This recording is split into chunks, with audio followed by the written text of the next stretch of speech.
আলহামদুলিল্লাহ, সমস্ত প্রশংসা মহান আল্লাহ তাআলার জন্যে, যিনি আমাদের সুস্থ ও সুন্দর জীবন দান করেছেন, সেই মহান প্রতিপালকের জন্যে।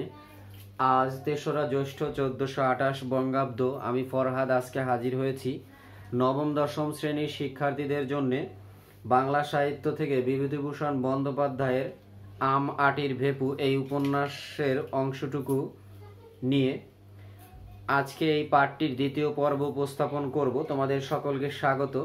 গত ক্লাসে প্রথম পর্বে উপস্থাপন করেছিলাম ৬৭ পৃষ্ঠা। তুই খিড়কি দৌড়ে গিয়ে দেখ মা আসছে কিনা, এই পর্যন্ত। আজকে এরপর থেকে দুর্গা নিম্ন স্বরে বলিল, তেল টেল যেন মেঝেতে ঢালিস নে, সাবধানে নিবি, নইলে মা টের পাবে।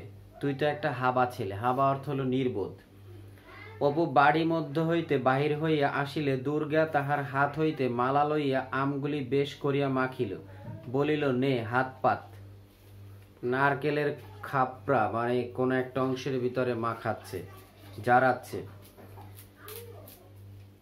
যারা ঘর সামলায় তারা কিন্তু একটু অংশ কমে গেলে, মা, দাদি, নানি, তারা কিন্তু টের পান যে এই পাত্রটা থেকে এই জিনিসটা অল্প একটু চলে গেছে। আর এই উপন্যাসটা কিন্তু সাধু ভাষায় রচিত, এটা একটু খেয়াল রাখতে হবে। অপু বাড়ি মধ্য হইতে বাহির হইয়া আসিলে দুর্গা তার হাত হইতে মালা লইয়া আমগুলি বেশ করিয়া মাখিল, বলিল, নে হাত পাত। তুই অতগুলো খাবি দিদি? অতগুলি বুঝি হলো? এই তো ভারী বেশি। যা, আচ্ছা নে আর দুখানা। এখানে ভারী শব্দটা রস্বইকার দেওয়া, যদি দীর্ঘইকার হয় তাহলে হবে খুব, মানে খুব সুন্দর, ভারী সুন্দর, খুব সুন্দর। আর রস্বইকার হলে এখানে যেটা দেওয়া আছে এটা বেশি, পরিমাণটা হবে ওজন, বেশি বোঝাচ্ছে। আচ্ছা নে আর দুখানা। বাহ, দেখতে বেশ হয়েছে রে। একটা লঙ্কা আনতে পারিস? আর একখানা দেবো তাহলে। শর্ত জুড়ে দিছে, যদি একটা মরিচ আনতে পারিস তাহলে আর একখানা আম দেবো। লঙ্কা কি করে পারবো দিদি, মা যে তক্তার উপর রেখে দেয়, আমি যে নাগাল পাইনি। লঙ্কা এটা মরিচ, আর নাগাল, নাগাল শব্দটা হলো আয়ত্তে পাওয়া যায় না, ও নামাতে পারে না এটা। তবে থাকবে, যাক, আবার ওবেলা আনবো। এখন পটলিদের ডোবার ধারের আম গাছটায় গুটি যা ধরেছে, মানে ছোট ছোট আম, দুপুর রেদু তলায় ঝরে পড়ে।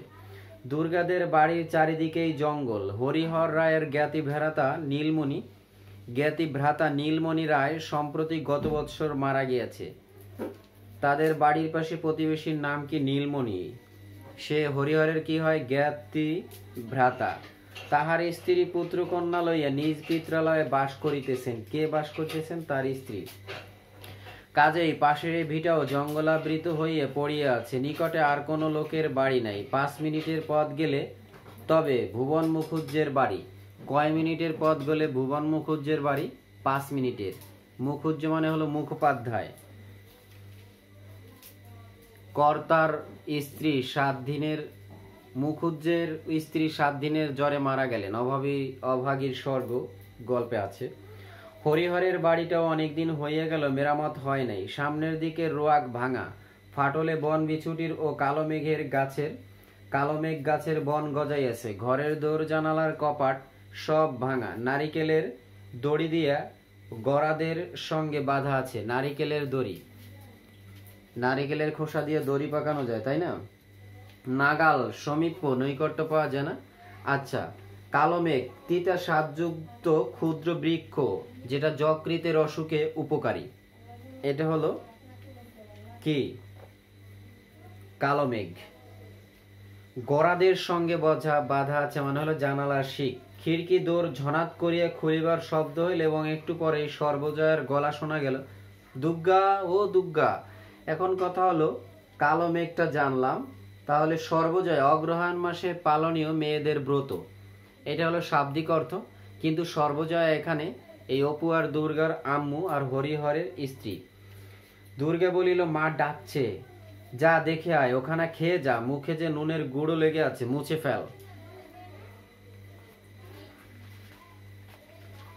মায়ের ডাক আর একবার কানে গেলেও দুর্গার এখন উত্তর দিবার সুযোগ নাই, মুখ ভর্তি। সে তাড়াতাড়ি জারানো আমের চাকলাগুলি মানে আমের টুকরা, খাইতে লাগিল। পরে এখনো অনেক অবশিষ্ট আছে দেখিয়া কাঁঠাল গাছটার কাছে সরিয়ে গিয়ে গুড়ির আড়ালে দাঁড়াইয়া দেখি সেগুলি গোগ্রাসে গিলিত লাগিল, মানে গাপুস গুপুস কইরা বড় বড় সবগুলি কপাত কপাত করে গিলিতে লাগিল।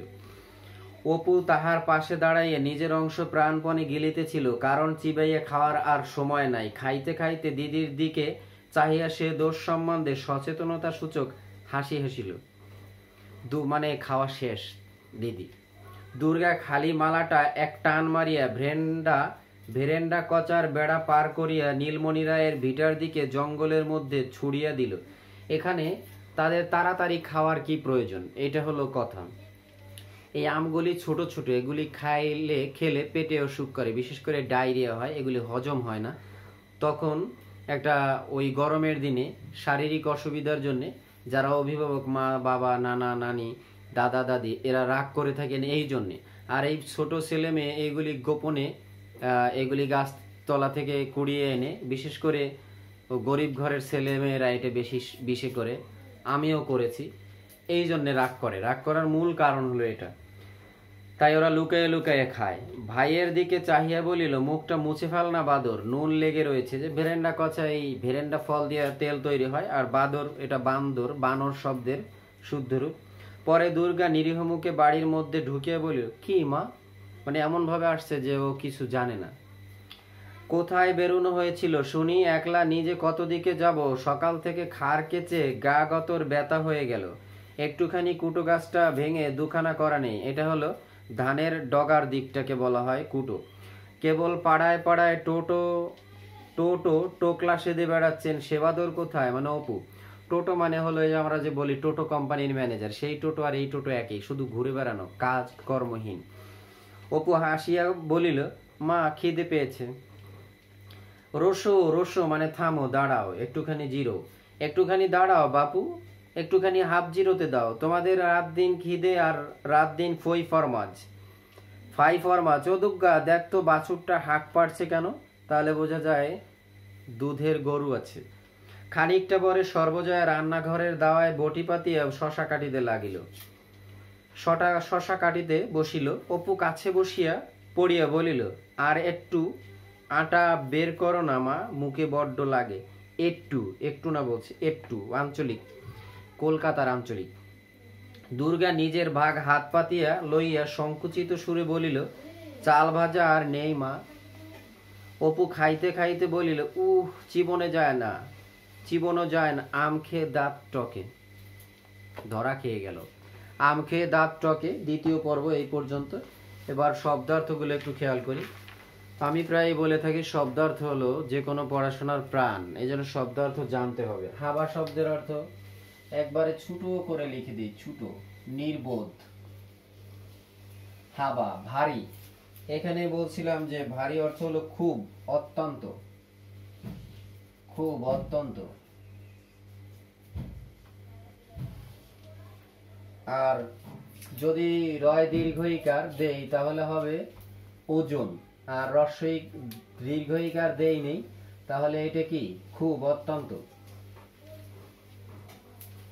আর পরে হলো নাগাল। আর ভারী শব্দটা গঠিত হয়েছে ভারী যোগ ইন, ভারী, এভাবে সংস্কৃতে। আর নাগাল শব্দের অর্থ হলো লাগ যোগ আল, এভাবে সংস্কৃতে গঠিত শব্দটা লাগ যোগ আল, নাগাল। আর এটা হলো সামীপ্য মানে কাছে, নৈকট্য মানে এটা সে ধরতে পারে না, নাগাল। আর লঙ্কা শব্দের অর্থ হলো ইংরেজিতে যদি বলি তাহলে হবে চিলি। আর একটা আছে চিল শব্দ, চিল মানে ঠান্ডা। কাঁচা মরিচ, লঙ্কা, কাঁচা মরিচ। আবার শ্রীলঙ্কা না, কিন্তু এটা মরিচ। গুটি, গোটা যোগ রস্বই, ছোট ডেলা। গোটা যোগ রস্বই শব্দটা গঠিত, এটা তদ্ধিত প্রত্যয়, গোটা যোগ রস্বই, ছোট ডেলা। আর এখানে বোঝানো হবে ছোট আম, ঠিক আছে? যে কোনো ফলের ছোট। মুখোজ্জ, মুখোপাধ্যায়ের কথ্যরূপ, এটা বলা হয় মুখার্জি ইংরেজিতে। ইংরেজরা বলতো মুখার্জি, সেই মুখার্জিটা হয়ে গেছে মুখার্জি। আর এটা হলো মুখোপাধ্যায়ের কথ্যরূপ। এখানে কথ্যরূপ আর লিখলাম না, মুখোপাধ্যায়, আচ্ছা লিখে দেই কথ্যরূপ। এরপরে আছে কালো মেঘ। কালো মেঘ হলো যকৃতের অসুখে উপকারী, যকৃতের জন্য উপকারী, যকৃতের জন্য উপকারী, তিতা স্বাদযুক্ত, পুরোটা লিখলাম না, তিতা স্বাদযুক্ত। গরাদ, গরাদ শব্দটা হলো পর্তুগিজ শব্দ, গ্যারেট থেকে আসছে, GRADE, গ্যারেট, ওই গরাদ, এটা পর্তুগিজীয় শব্দ, এখানে লিখে দিলাম পর্তুগিজ।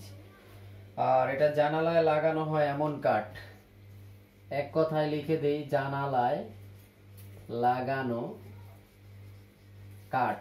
এবার আমরা চিনতে পারি এটা পর্তুগিজ থেকে, পর্তুগিজীয় ভাষা গ্যারেট থেকে আমরা বানিয়ে নিয়েছি গরাদ। অগ্রহায়ণ মাসে পালনীয় মেয়েদের ব্রত, সর্বজয়া, অগ্রহায়ণ মাসে পালনীয় মেয়েদের ব্রত, ব্রত কি সেটা সবাই জানি। আর চাকলা, চাকলা শব্দের অর্থ হলো চাক জোকলা, টুকরো, এটা গঠিত এভাবে চাক জোকলা, চাকলা, আর এটার অর্থ হলো টুকরো। তারপরে আছে গুড়ি, আর আমরা গুড়ি, এটা সংস্কৃত গুটি শব্দ থেকে আসছে, বা গুড়, নত অবস্থান। আচ্ছা, ওইখানে হলো গাছের গুড়ির আড়ালে, মানে গাছের আড়ালে দাঁড়াইয়া। আর গুটি, এটা সংস্কৃত গুটি শব্দ থেকে আসছে। সংস্কৃত যেখানে হয় লিখি না, কারণ হলো ব্র্যাকেট দিয়ে দিলে সবটা সংস্কৃত, হিন্দি আরবি ফার্সি এটা তো আমি লিখে দেই। নত অবস্থান মানে এর আড়ালে দাঁড়াইয়া সে আমের চাকলাগুলি কপাত কপাত করে গিলিতেছিল, নত অবস্থান।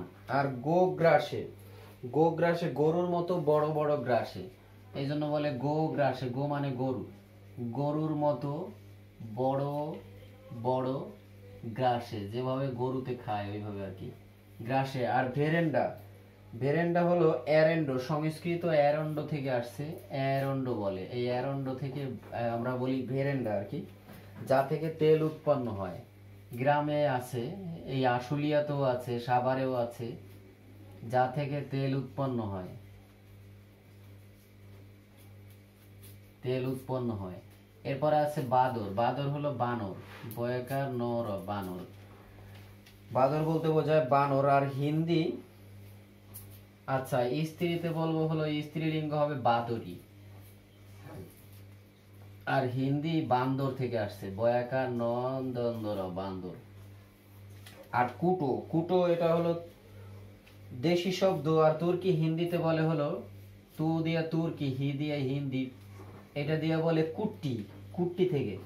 আমরা অনেক সময় বলি ঢাকায়া কুট্টি, তাহলে এই কুট্টি দিয়ে আবার বুঝতে পারি যে আসলে কুট্টি কি, যাদের ধান পান আলু ফসল হয় তারা কিন্তু কুট্টি। খড়কুটো, খড়কুটো, তৃণের টুকরো বললে আরো ভালো হয়, খড়কুটো। ওকে। টু টু দেশি শব্দ, উদ্দেশ্যহীন ভাবে ক্রমাগত ঘুরে বেড়ানো, উদ্দেশ্যহীন ভাবে ঘুরে বেড়ানো, ক্রমাগত মানে ধারাবাহিক ভাবে এ বাড়ি ও বাড়ি ঘুরে, এটা হলো টোটো, টোটো কোম্পানি। আর রসো, রসো শব্দের অর্থ হলো অপেক্ষা করো, থামো, থয়াকার ময়কারে মো, থামো। তো হলো দ্বিতীয় পর্ব, তো আজকে এই পর্যন্ত। আর তোমরা যদি আসলে পাঠ পড়ো, পাঠ পড়ার সাথে শব্দার্থ আর পাঠ পরিচিতি, তাহলে ভালো রেজাল্ট করা বাংলায় খুব কঠিন না। আর বাংলায় প্লাস কম আসে, সব ছাত্ররা পড়ে না, কোনোদিন বাংলা প্রাইভেটও পড়ে না, কিছু পড়ে না বলে সহজ, পরে পরীক্ষা দেখা যায় যে প্লাস আর আসে না, বা ভালো রেজাল্ট করে না, বাংলা বোঝে না, এরকম বহু ছেলে আছে। তো আজকে এই পর্যন্ত, তৃতীয় পর্ব নিয়ে আবার দেখা হবে তোমাদের সাথে। আল্লাহ হাফেজ।